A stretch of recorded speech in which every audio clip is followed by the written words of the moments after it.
Elphaba! Elphaba Throp!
You all sound wonderful this morning. Hey, I want to officially welcome you to real life. Night one, I said that we do something really simple and really special here at Young Life. We talk about things that matter. And this is one more way that we're going to do this throughout the week. If you remember last night, I shared and then you had the time to process in cabins about different labels that we've put on ourselves and different labels that others have put on us. So let's bring that name tag back out.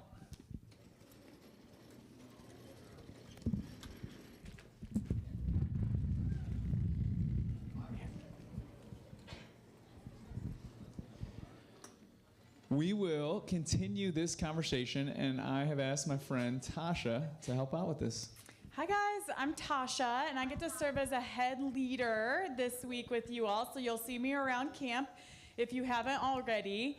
I am so excited to be a part of this with you guys because I love talking about our lives and our stories and going deeper in those spaces, which real life is all about. So that is what this space is for, and we do it through a couple different ways. So the videos that you saw are related to what we're going to talk about today. So later on when you're talking about it with your group, you'll be able to recall back to some of the things you saw there and go deeper with those pieces. But so like I said, you are going to have like kind of a mini cabin time after this to keep processing.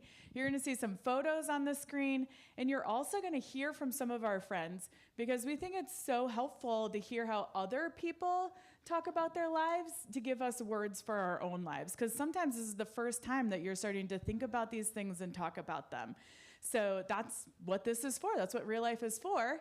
And so we're going to welcome some people onto the stage. First of all, I'd love my friend Jess to join us. If you can clap for her.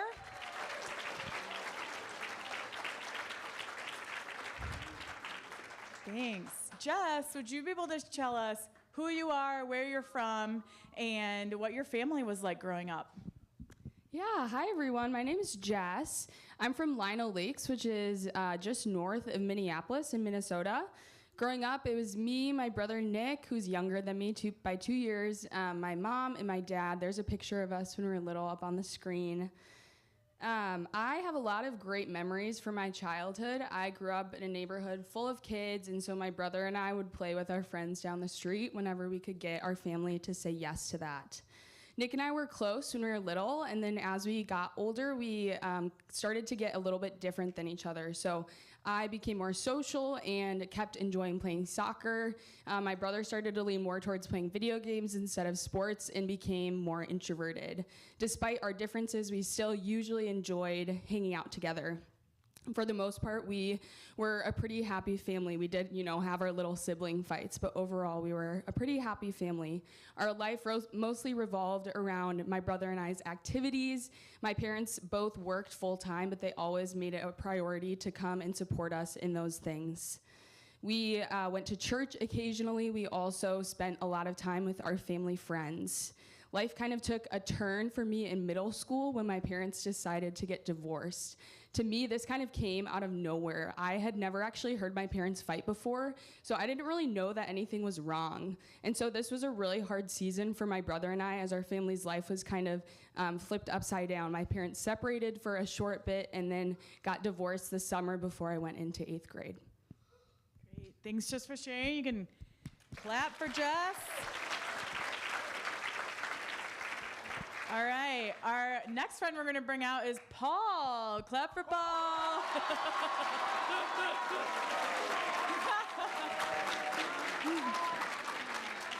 Oh, okay, Paul, come join me over here. Paul, would you be able to tell us more about yourself, where you're from, and what your family was like growing up? Yeah, my name is Paul. I grew up in Minneapolis, Minnesota. Thank you. My immediate family was me, my older brother Dave, my mom, who stayed home and took care of us, and my dad, who was a school teacher. I felt like we were a pretty average family. We went to church. My parents were nice to me, and at the same time, I felt like I really didn't get the love and attention that I really needed from them. Around when I was about 7th grade, my mom was diagnosed with cancer, and even though she went through radiation and chemotherapy treatments, sadly she died of breast cancer. Thanks for sharing, Paul.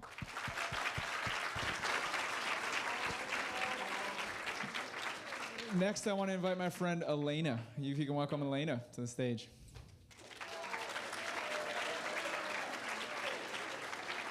Elena, will you tell us more about yourself, where you're from, and what your family was like growing up?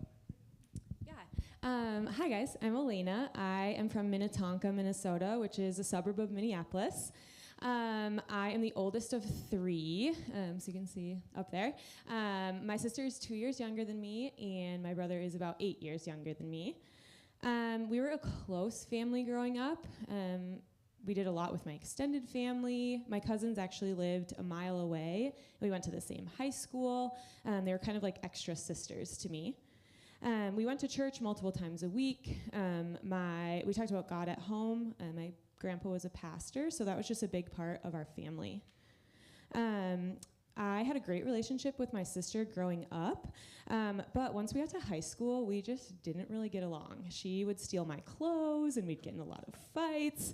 And there's just a lot of comparison. She was a lot more social. She had a lot of friends, was well known at school, and I just kind of felt like the opposite of that, so compared myself to her. Also, my parents and my little brother moved to Georgia when I went to college, and they're still living there now. Thanks, Lana. Good up for Lana. And last but not least, I want to welcome my friend Nick up to the stage.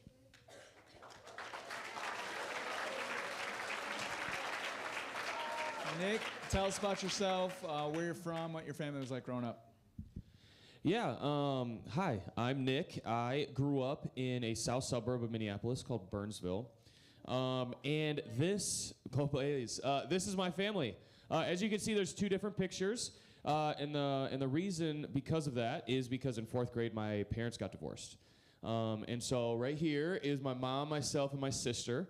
And that was that side of the family. We were really close. We did everything together. It was cool.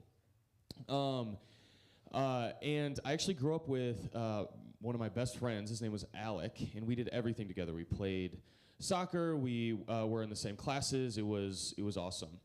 So after my parents got divorced, we still did the same things. We still hung out on the weekends. We still played all sports together. And so a few years after my parents got divorced, his mom and my dad started dating. And then soon after that, they actually got together and they moved in together. So this is my step-siblings. So Alec is the one that's right to the left of me. And as you can see, they are half black. And so having two different cultures just come into a household from different traditions, different parenting styles, different cultures, and different all types of things come together. Sometimes it was really awesome and it was really incredible, and sometimes it was just really hard. And so that was just my life growing up.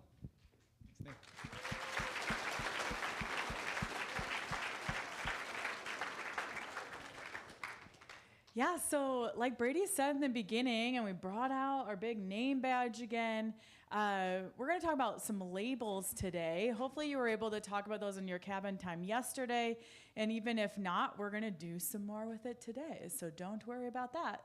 And it just is so helpful to hear and think about it from other people, or even see those images in the videos, at the beginning, gives us some words to work with and some experiences.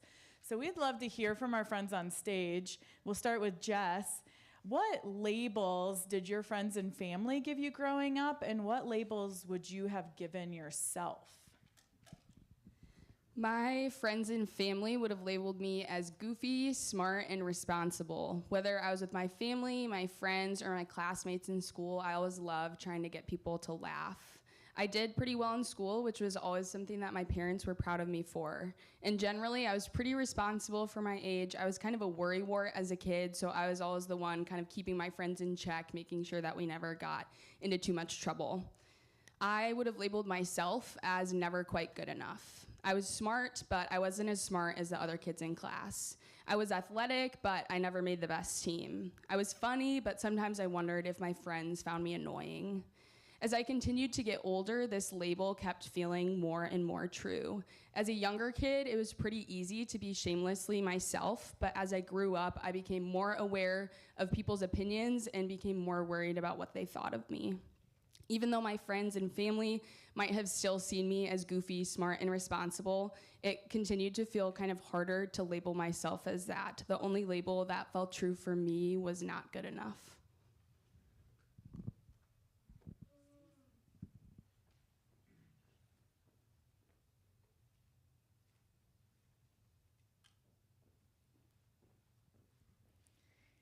Great, thanks. Paul, would you be able to share as well the labels your friends and family would have given you growing up, but then also the ones you would have given yourself?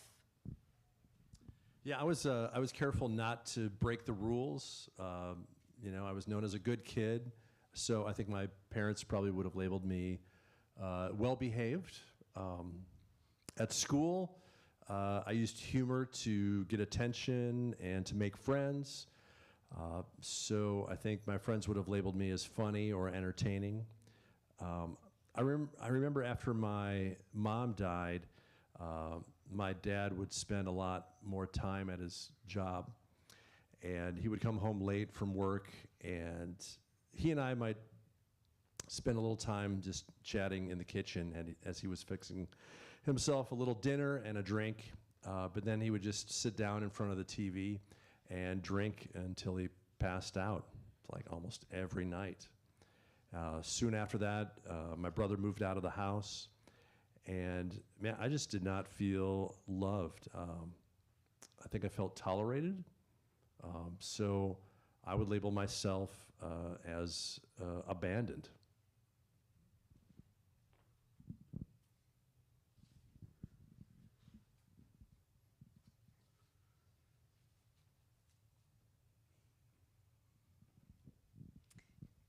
Thanks for sharing.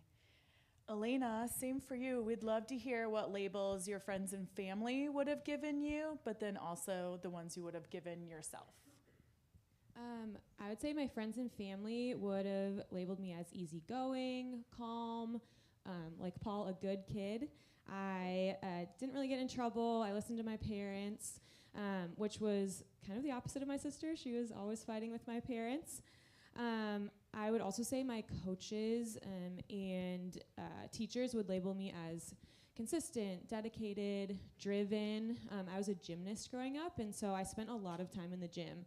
I would go to practice early. I would stay late. I would do all the extra practices, and I would try really hard in school too. They would also probably label me as shy, reserved, quiet, more of an observer. How I would label myself, like Jess, not enough. I remember looking around at people in my school and on my gymnastics team and thinking, I am not good enough. I'm not good enough at gymnastics or school. I'm not pretty enough. I'm not funny enough. I kind of just felt average. Another word I'd use is alone. It felt like everyone else had their people and their friend groups, but I felt alone. This is why I think my gymnastics team played a really important role in my life. It was a place where I belonged, a place that I had a role to play, consistent people that I could see every day, and I knew would be there for me. And then the last word I would use is anxious. I wouldn't have had the word at the time, but looking back, that's what I felt. I just remember feeling this like sick feeling the day of a gymnastics meet, or if I had to present in class, or before I had a sleepover or going to camp.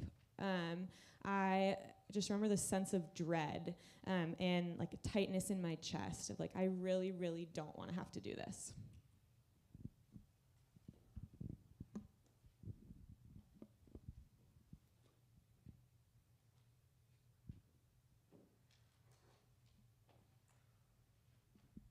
And Nick, lastly, could you share the labels others would have given you and then the labels you would have given yourself? When I was growing up, I was a hyper kid. I was very loud, and so during recess, that would be awesome. But oftentimes, it was just really annoying, and so I feel like I heard that a lot. A big reason why that was the case is because I had ADHD, or I still have it. So I hyperfixate on a lot of things. I also just get obsessed over things, and so that is probably a big reason why those things were happening to me. And I specifically remember a story shortly after Alec moved in to our house. He got a call from his girlfriend on a Saturday night and said, "Hey, I'm having a party at my house. I want you to come." And everybody knew that we now live together. So she knew that we were together, and she still didn't invite me, which was a little weird. And so Alec went and asked our parents. They said no. And so shortly after they went to bed, he he actually snuck out of my bedroom window. And so I was watching him leave at night down the street, and I literally just remembered feeling that I was just so forgettable. Every time I left a room, I felt like everybody forgot that I was in there. And so I think the word that I would label myself as is forgettable.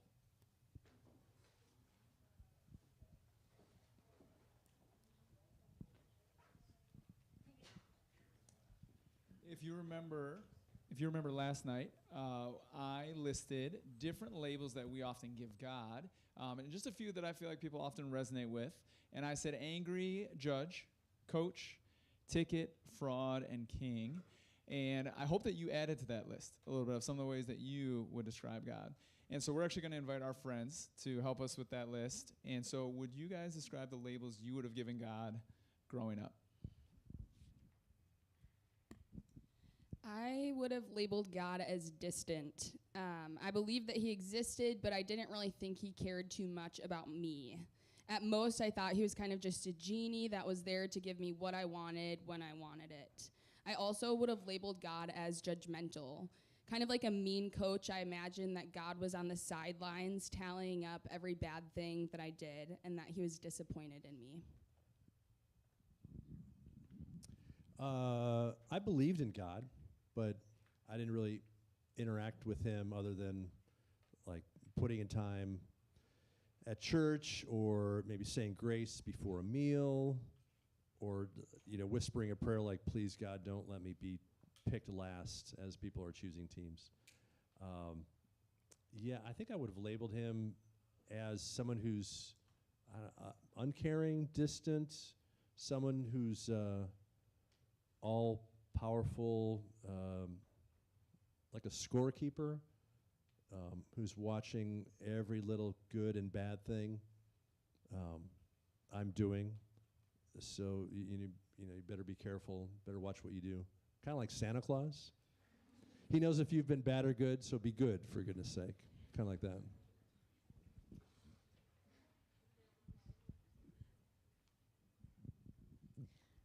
I would have labeled God as indifferent. I think that he didn't really care about me or notice me, that he had bigger things to do. I also had a lot of fear around God. I felt like I needed to do the right things or pray the right things before a test or a gymnastics meet or something bad would happen, that he would punish me or he was trying to teach me a lesson. I would also use the word critical. I felt like I needed to be a good person or he'd be disappointed in me, that I had to prove myself to him. I don't know if you guys have ever seen the show Family Guy, but there's a character on that show that is God. Like, they created a character. And I think that's how I really viewed him. He barely showed up. And when he did, he was very brief. He was only on the screen for a few seconds. And he was often being joked at or making a joke or being very sarcastic. And so that's how I would really label him. Thank you. Hey, it takes a lot of courage to share your stories. So can we give them one more round of applause? Thank them for sharing.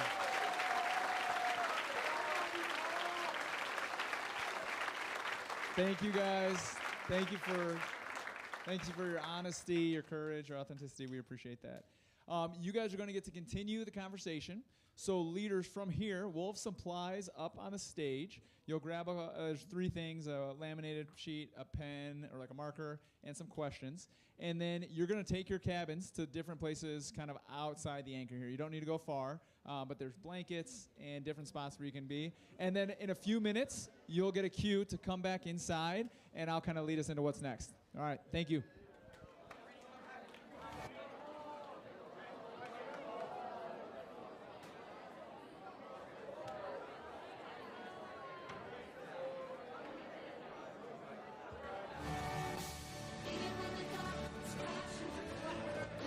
All right, leaders, 1 leader from each cabin, come up, 1 leader. You need a piece of paper, you need a laminated sheet, and you need a marker. Sure. So a sheet of questions, laminated sheet, and a marker.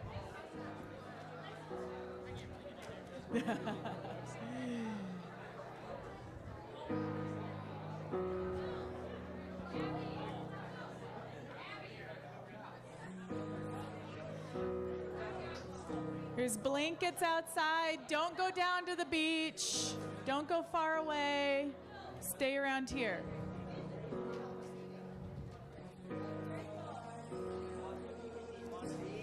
And questions. So 3 things. Leaders, you're leaving with 3 things.